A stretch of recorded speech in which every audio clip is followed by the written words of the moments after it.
There we are. Okay, I figured I'd pop on here and ask, do we have any questions about the hot pad so far? I didn't really see anybody ask any questions about it after we did the post, so I am assuming you guys all rewatched it and caught up.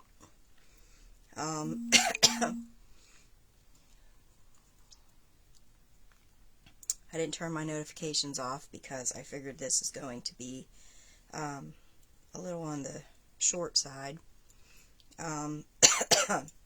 But when we left off, we had, I'm trying to get my yarns all straightened out here. When we left off, we had the one loop on the hook of our return pass, and we had 3 loops on the hook, and we had cast into the red one. I know that the edges, when you're casting on 3 stitches into that end stitch, can be a little bit tight. So if you choose to, you can actually go in and cast off until you have 2 different loops on the hook, and then turn your work back around. And then, since we had cast on into the red loop last, you're going to go into your yellow loop to cast the yellow stitch marker, and that's going to be our increase. You're just going to cast on into there, and then we're going to go, that is going to finish that round with a red marker. We finished it, and then this is our increase. So we're not actually increasing again. You're just going to work into that stitch marker, and then you can move the stitch marker up. Now, you guys, at this point, since we're not doing the increases anymore, you can actually remove the stitch marker and just focus on your red and green. Or you could leave your yellow in so that you know that that is the increase around, and your stitch count's going to stay the same. Hey, Jennifer.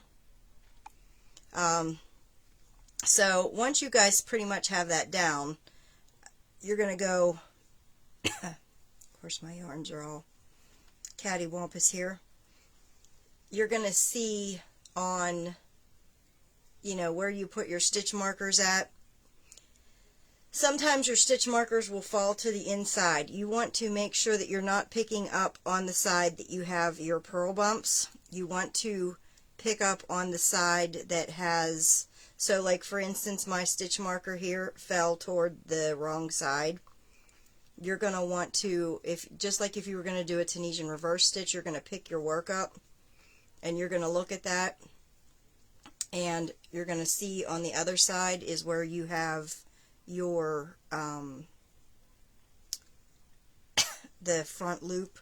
So pick that up and then move that stitch marker to the side away from the purl bumps. And I know it's a little bit difficult in the beginning, especially when you're casting on, to see the purl bumps as opposed to your stitches. These are the stitches you're going to work in. Now what happens is, after you've done a few rounds, this edge here where we have our tail that we started, hey Catherine, where we have our tail that we started, you'll see that this will start to pucker and go down. So after about 4 or 5 rows, if you put your finger on the inside, you can pop your corner out, and it will kind of curl up over your finger just a pinch. And like I said, I'm only about a row into it, so you can't really see too much, but you can see, since the increase, it's kind of curving up. And the same thing will happen on this side. And I think that was one of the things with a lot of the testers, that what they were saying, this thing is not curling up. It usually takes about 4 rows for that, because you're maintaining after you did the first increase.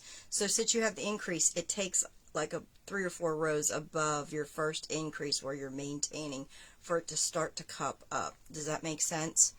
I've seen a lot of people post pictures of how they were doing, and everybody seemed like they've been able to move on from there. So does anybody have any questions? Does it seem like this is something you're able to follow along with? Are you stuck? Is there something that you missed that you're looking for? And like I said, when you turn your work, if you were to set your work down, you want these little diagonal lines. That is the outside. That's what's going to face you. These purl bumps, that is going to be your inside. And then after you've worked several rounds, like I said, after you get about 4 or 5 rounds, you'll see that your pockets will start to happen. So I just poke my fingers in it and make sure that you have your purl bumps on the inside. Do you need to work a bunch of rows? No. You can work this in a square and then bind it off if you want to. I worked about 22 rows on each side.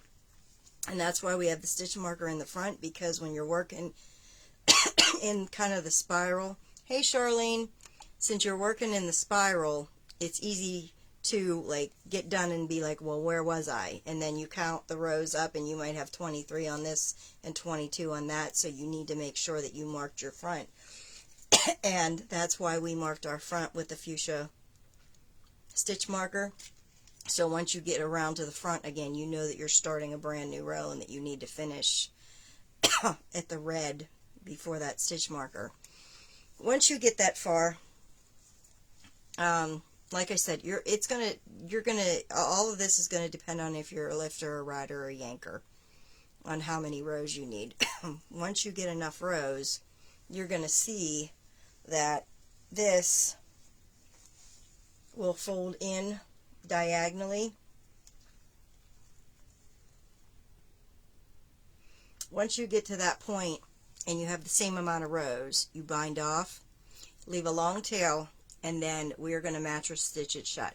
There is a video for the mattress stitch in here, but there will be a section where I talk about once we get up this far.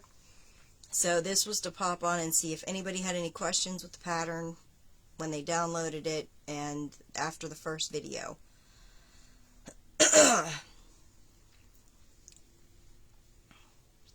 And like I said, these purl bumps will go on the inside. So you want to make sure that you're picking up on the side that has the Tunisian simple stitches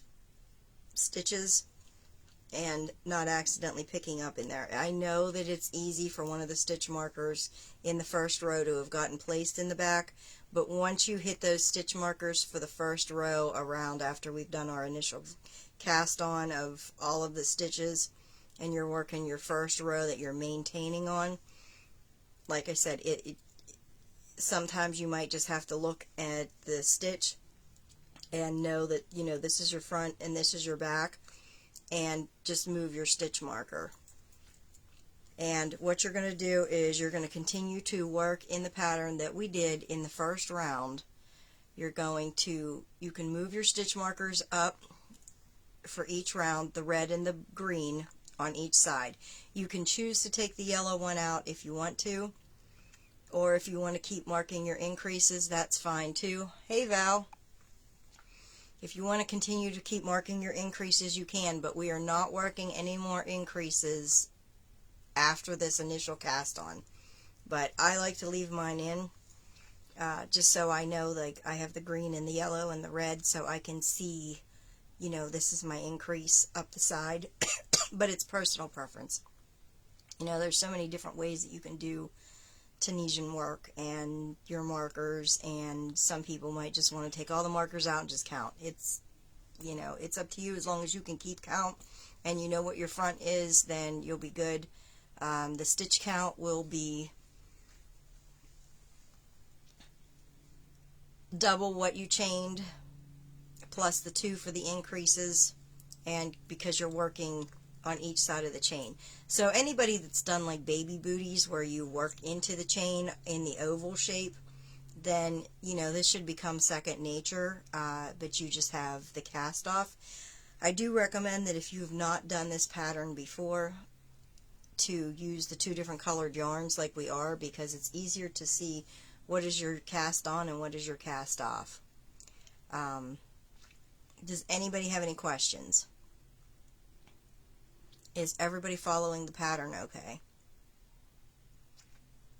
I I've seen several worked ahead, so and I know Facebook takes a second for anybody to type anything.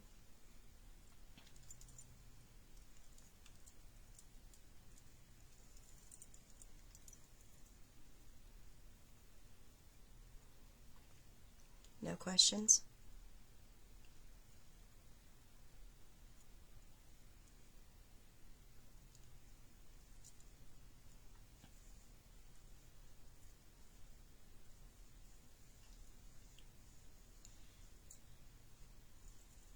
And two, you'll see where your tails are. That'll also let you know what's going to be the inside. So when you, like I said, after a few rows, you can pop your fingers into where the increases are and pull it, and you'll see that it'll cup around your fingers. So that should help as well.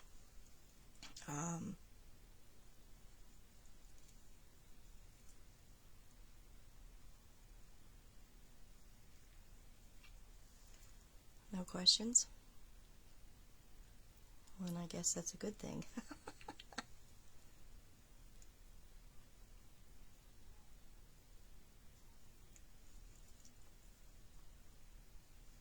Well, then I guess if we don't have any questions, I'm going to wrap things up. If you guys have questions about any of this, please make a post in the group and let me know, and I will help you get that done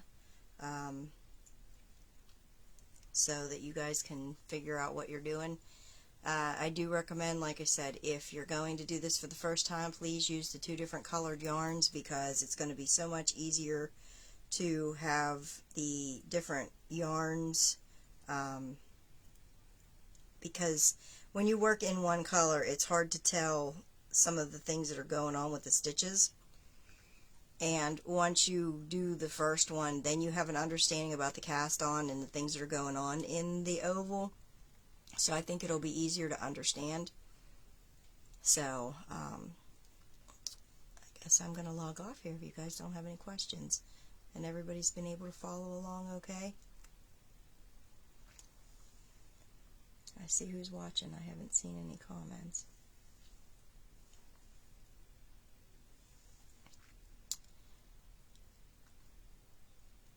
Alright then, guys. Like I said, if you have any questions, just ask in the group or PM me, and I will help you get that done. But please start with 2 different colors if this is your first time doing it, because then you can see your cast on and your cast off. Hey Terry! And that'll make it easier for you to see what's going on. And like I said, you guys can choose to use your increased stitch marker, but we're not increasing after this. If you want to mark it just so you know that this is the increase and this is the corner, then that's fine. I left mine in as I did the project. I just kept moving them up each row. So again, if you guys have any questions, don't hesitate to ask. This video is going to stay up in the group, and we just touched base on a few things. Like I said, I really haven't seen any questions on it, and just continue to cast on across and move your stitch markers up, and you guys will be fine, because this is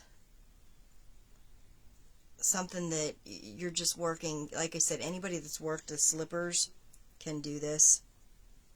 If you've worked slippers before, you know that, like, this is what we do when you work slippers in the round. And so if you have any questions, don't hesitate to ask in the group. Keep your purl stitches. Those are going to be the inside of the pot holder. As I showed, you'll see that the pot holder, the inside will be the purl bumps, and the outside will be the Tunisian simple stitch, and your bottom will have those cute little crisscrosses. And then once you have worked up so that your edges just touch, then you're going to do the bind off, and we'll catch up back here on Friday to see if you guys have any more questions with any of that. it's probably going to be later on Friday because I have some appointments with my mother-in-law. So if you guys need anything, don't hesitate. Give me a shout and I will help you. And happy hooking. Bye, guys.